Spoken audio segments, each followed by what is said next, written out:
আমি সংহতি ধীবর, ছাতনা ১ নম্বর গ্রাম পঞ্চায়েতের বদ্দিপাড়ার স্থায়ী বাসিন্দা।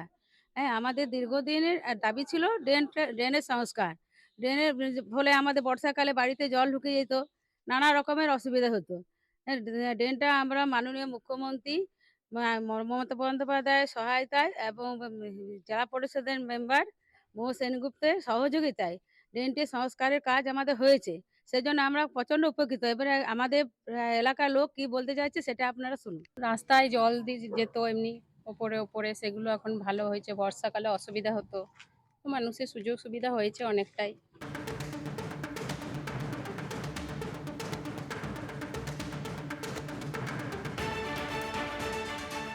এটাই সুবিধা হয়েছে, মানে কি রাস্তার যে অবস্থা ছিল এখন আপাতত অনেক সুবিধা হয়েছে ট্রেনটা হওয়াতে। না, এই রাস্তাটা হওয়াতে মানে এমনি ট্রেনটা ঠিকই আছে, কিন্তু এই রাস্তাটা যখনই হবে না তখনই এটা যেমন জল না বাঁধি থাকে এরপরে, এরপর ঢালাই হবে তো এবার যেমন জল বাঁধি থাকে। প্রশাসন কি বলছে সেটা শুনুন।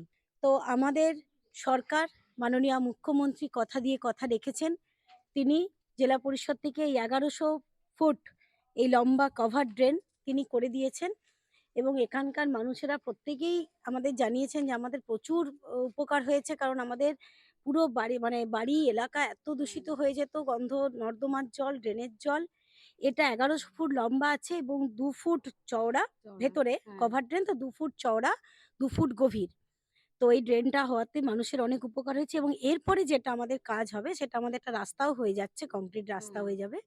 আর আরেকটা ছোট একটু ড্রেন বাকি আছে, ওটাও আমাদের অলরেডি প্রসেসে চলে গেছে, ওই ড্রেনটাও আমাদের হয়ে যাবে। বাঁকুড়া ছাতনা থেকে ক্যামেরায় স্বরূপের সাথে সংহতি ধীবর, রিপোর্টার দিদি, কলকাতা টিভি।